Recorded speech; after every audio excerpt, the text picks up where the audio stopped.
Demons are the most fearsome beings in the Demon Slayer verse. Possessing overwhelming strength, unique abilities, and insane speed, these creatures are feared all across the globe. However, the thing that makes them truly terrifying and nearly invincible is their ability to regenerate. Demons possess hyper-regeneration that allows them to heal any wound in mere seconds. Throughout the years, Demon Slayers have somehow managed to keep up with demons using breathing techniques. They can keep up with their speed, strength, and can even tackle the blood demon arts. However, the one thing that troubles them the most is their regeneration. There are countless instances in the entire storyline where demons survived and even won the battle just because they could regenerate. You can take Akaza's battle against Rengoku, for instance. Rengoku managed to injure him multiple times, but Akaza would just regenerate instantly, which affected the outcome of the battle. Now, what if we take away this ability from demons? However, before we discuss the entire storyline, let's just elaborate some main differences this would have on the story. Without regeneration, demons would no longer be the near-invincible monsters they are in the original story. While still physically powerful, their inability to heal would make them feel more like dangerous enemies than supernatural terrors.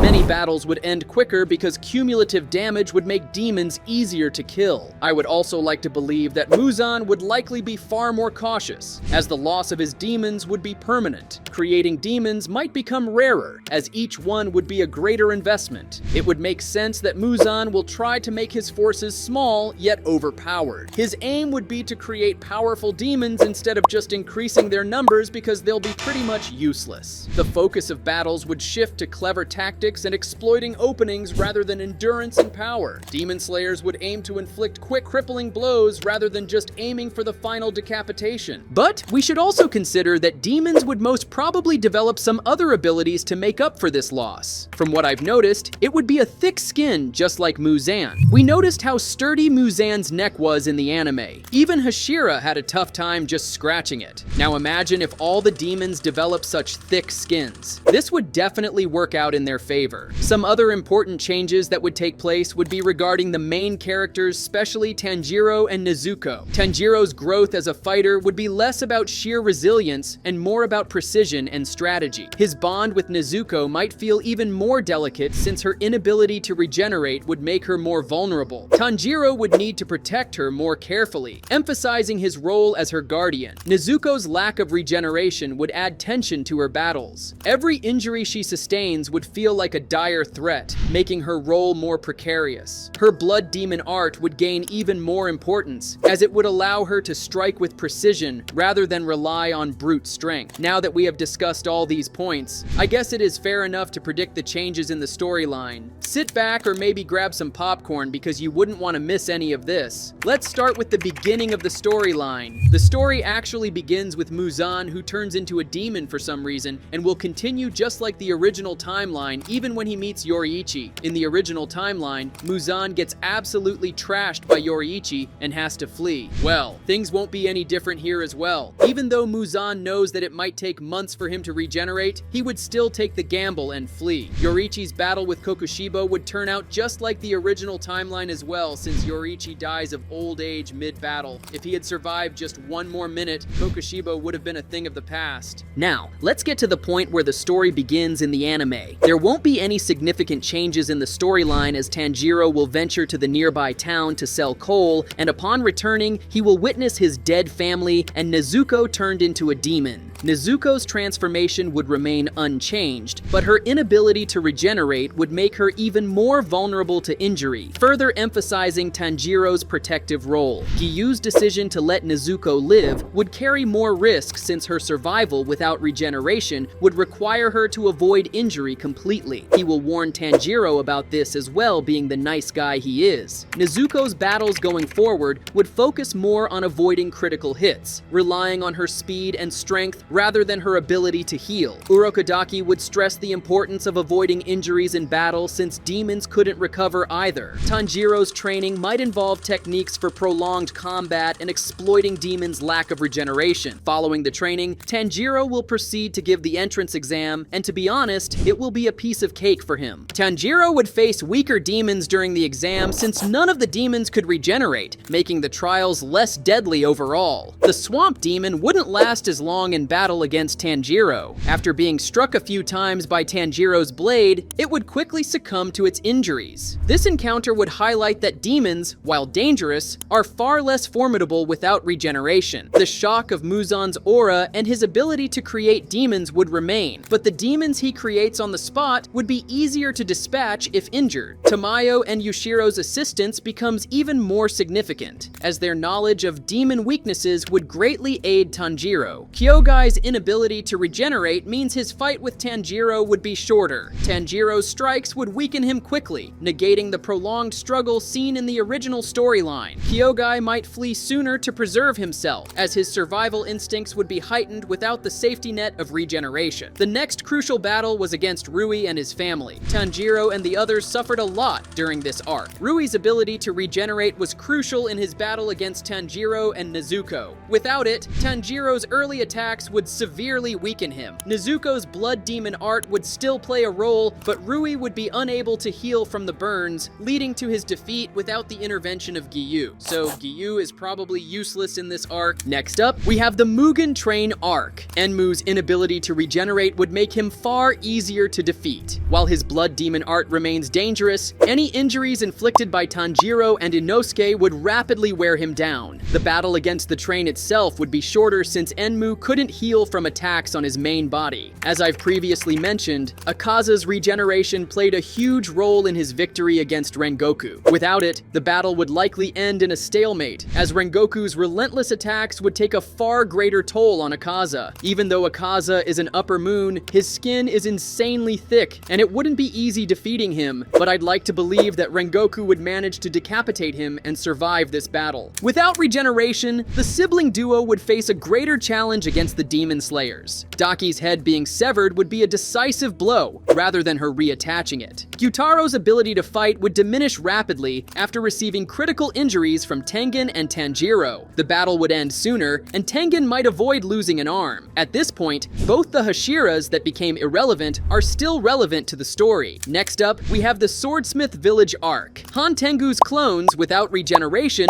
would be far easier to defeat. Sustained injuries would render them less effective, and Tanjiro's group could focus on defeating the main body. Gyoko's regeneration allowed him to withstand multiple attacks from Muichiro. Without it, Muichiro would dispatch him more quickly, likely without being heavily injured. It is about time we talk about the Infinity Castle arc here as well, because it is the most important arc. Since Akaza has already been killed, the only major threats remaining are Doma, Kokushibo, and Muzan himself. I won't add Rengoku and Tengen to these battles because that would give the Demon Slayers an overwhelming advantage. Shinobu's strategy would remain the same, poisoning Doma with her wisteria-laced attacks, but the absence of regeneration would make this approach far more effective. Every strike Shinobu lands would bring Doma closer to defeat, as he wouldn't be able to recover from the poison or physical damage. Shinobu might not need to sacrifice herself. If her poison weakens Doma enough, Kanao and Inosuke could arrive in time to finish him off without Shinobu being consumed. Shinobu surviving would drastically change the emotional weight of this fight, as her death is a significant turning point for Kanao and the Corps. Kokushibo's regeneration played a critical role in his ability to withstand the Hashira's relentless attacks. Without it, Kokushibo would gradually weaken as Gyomei and Sanemi land blows on him. His transformation into his monstrous final form wouldn't be as impactful, as he wouldn't have the stamina to endure prolonged combat. Gyomei and Sanemi might still suffer injuries, but they could defeat Kokushibo without Genya's ultimate sacrifice. Kokushibo's fight would be shorter, and the focus would shift to his skill rather than his near invincibility. Muzan's regeneration is one of the defining challenges in his battle. Without it, the final confrontation would be fundamentally different. Muzan's overwhelming physical strength and blood demon art would still make him a formidable opponent, However, every injury Muzan sustains would weaken him significantly, making the Demon Slayer's coordinated attacks more effective. Tamayo's poison would still play a critical role, but its effects would be amplified since Muzan couldn't heal. Without regeneration, the poison would cripple Muzan faster, making his defeat feel more tactical rather than an endurance battle. The use of the 13th form of sun breathing by Tanjiro would be less about wearing down Muzan over time and more about delivering a decisive series of blows. The battle would still require the combined efforts of the Hashira, Demon Slayers, and civilians, but there would likely be fewer casualties. Characters like Mitsuri, Obanai, and Sanemi might survive, as Muzan's inability to heal would allow the Demon Slayers to press their advantage. The desperate struggle to keep Muzan pinned until sunlight arrives might not be as tense. Muzan would weaken progressively throughout the battle, making it easier for the Demon Slayers to contain him. That's it, folks. Let me know in the comments what other changes would happen in the timeline.